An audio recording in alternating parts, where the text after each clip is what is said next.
Selamat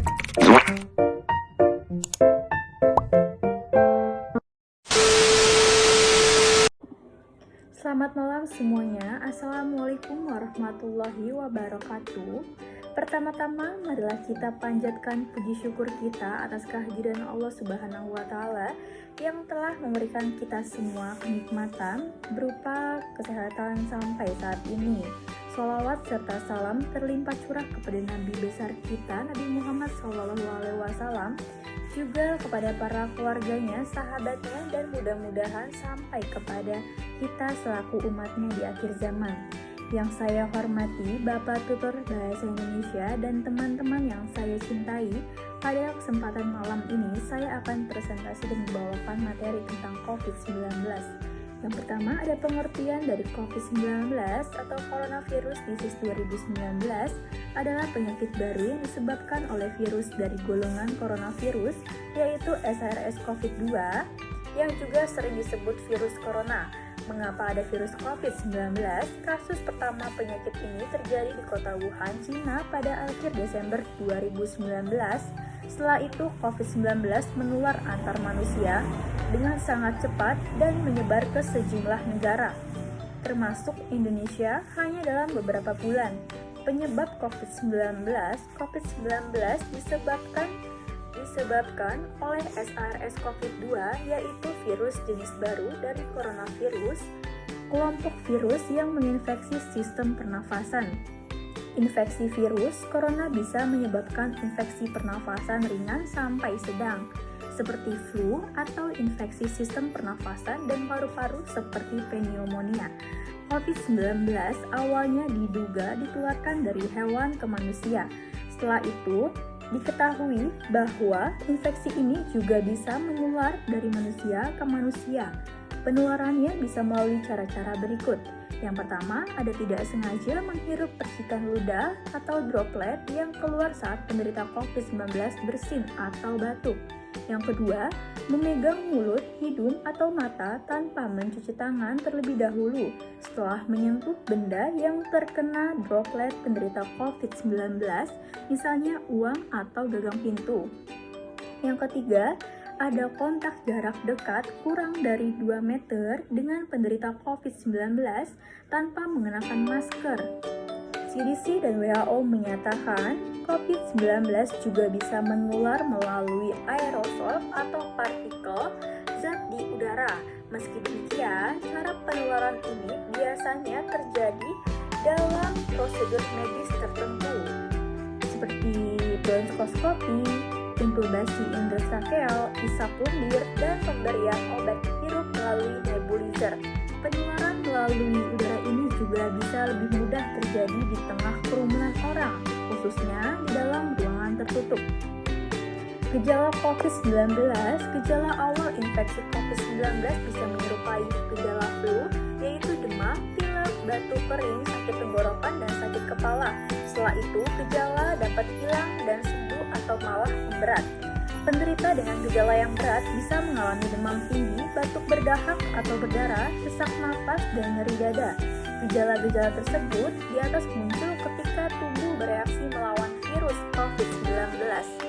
Secara umum, ada 3 gejala umum yang bisa menandakan seseorang terinfeksi COVID-19, yaitu demam suhu tubuh di atas 38 derajat Celcius, batuk kering, dan sesak nafas. Gejala COVID-19 bisa muncul dalam 2 hari sampai 2 minggu setelah seseorang terinfeksi virus penyebabnya. Sebagian penderita juga mengalami hypoxia, yaitu penurunan oksigen tanpa adanya gejala lain. Selain itu, beberapa laporan kasus juga menyebutkan sebagai pasien COVID-19 dapat mengalami ruam kulit. Untuk memastikan apakah gejala-gejala tersebut merupakan gejala dari virus corona atau bukan, diperlukan rapid test atau PCR. Pada beberapa penderita, COVID-19 dapat tidak menimbulkan gejala sama sekali. Orang yang sudah terkonfirmasi positif COVID-19 melalui pemeriksaan RT-PCR namun tidak mengalami gejala disebut sebagai kasus konfirmasi asimptomatik. Penderita ini tetap bisa menularkan COVID-19 ke orang lain. Pada bulan Juli 2020, Kementerian Kesehatan Republik Indonesia mengganti istilah operasional lama pada COVID-19 seperti ODP, PDP, OTG menjadi salah satu istilah baru yakni suspek, probable, dan konfirmasi. Pencegahan virus COVID-19, pencegahan dari pemerintah, dan pencegahan daripada diri sendiri. Saat ini, Indonesia sedang menjalankan program vaksinasi COVID-19 secara bertahap. Sampai Juni 2022, data menunjukkan 96,6% penduduk telah menerima vaksin dosis pertama, dan sekitar 80-91% telah menerima vaksin dosis kedua.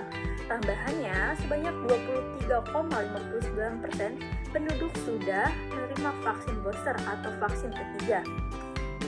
Vaksinasi COVID-19 bertujuan untuk membangun kekebalan tubuh terhadap virus corona, sekaligus membentuk kekebalan kelompok atau herd immunity. Makin banyak orang yang divaksinasi, makin cepat pula penularan COVID-19 terputus. Selain itu, kondisi ekonomi yang terdampak oleh pandemi juga akan pulih. Agar tujuan-tujuan itu tercapai, maka vaksin COVID-19 ini diberikan pada anak 6-18 tahun, ibu hamil, dan ibu menyusui. Sedangkan bagi orang yang dengan riwayat penyakit atau kondisi kesehatan tertentu, pemberian vaksin harus disertai izin dari dokter. Perlu diketahui, meski Anda telah menerima vaksin COVID-19, dosis kedua Anda harus menghindari faktor-faktor yang bisa meningkatkan risiko terinfeksi virus ini. Caranya adalah dengan melakukan hal-hal di bawah ini. Terapkan physical distancing, yaitu menjaga jarak minimal 2 meter dari orang lain dan jangan dulu keluar rumah kecuali ada keperluan mendadak. Gunakan masker saat beraktivitas di tempat umum atau keramaian, termasuk saat pergi berbelanja bahan makanan. Yang ketiga ada rutin mencuci tangan dengan air dan sabun atau hand sanitizer yang mengandung alkohol minimal 60%, terutama setelah beraktivitas di luar rumah atau di tempat umum. Jangan menyentuh mata, mulut, dan hidung sebelum mencuci tangan. Tingkatkan daya tahan tubuh dengan menjalankan pola hidup sehat, misalnya olahraga rutin dan konsumsi makanan bergizi serta suplemen. Hindari kontak dengan penderita COVID-19, orang yang dicurigai positif terinfeksi COVID-19, atau orang yang sedang sakit demam, batuk, dan pilek. Tutup mulut dan hidung dengan tisu saat batuk atau bersin, kemudian buang tisu ke tempat sampah. Jaga kebersihan benda yang sering disentuh dan kebersihan lingkungan termasuk kebersihan rumah. Jaga sirkulasi dan kebersihan udara di dalam ruangan. Bila perlu, Anda bisa menggunakan air purifier. Oke, sekarang kita berbicara tentang dampak positif dan negatif adanya virus COVID-19. Virus COVID-19 menimbulkan beberapa dampak positif. Yang pertama ada hubungan keluarga semakin dekat, hubungan keluarga yang dulu dipisahkan karena jarak, dan kegiatan lainnya yang membuat semua anggota keluarga sibuk di luar rumah. Dengan adanya social distancing, seluruh keluarga diharuskan tinggal di rumahnya masing-masing dan dilarang beraktivitas di luar rumah. Yang kedua, ada kesadaran masyarakat dalam berolahraga. Kehadiran COVID-19 meningkatkan kesadaran masyarakat pentingnya berolahraga. Yang ketiga, ada kesadaran masyarakat dalam kesehatan. Kehadiran COVID-19 meningkatkan kesadaran masyarakat pentingnya kesehatan dalam kehidupan sehari-hari. Ada pula dampak negatifnya. Yang pertama ada dari sektor ekonomi. Kehadiran COVID-19, pekerja harus mengeluarkan kata work from home. Ya, dan ada beberapa dari berbagai bidang, salah satunya bidang industri seperti hotel yang okupansinya merendah dengan terpaksa harus melakukan PHK kepada karyawannya. Bukan hanya dalam bidang industri, dalam bidang pekerjaan yang lainnya pun hampir 80% masyarakat terkena PHK karena adanya COVID-19 tersebut. Yang kedua, edukasi. Kehadiran COVID-19 membuat para pelajar harus terpaksa belajar daring atau online selama kurang lebih 2 tahun. Yang ketiga, ada ibadah. Kehadiran COVID-19 membuat tempat peribadahan ditutup dan dihimbau agar ibadah dilakukan di rumah atau ibadah online. Sekian yang dapat saya sampaikan. Mohon maaf apabila ada kekurangan. Wabillahi taufiq wal hidayah. Wassalamualaikum warahmatullahi wabarakatuh.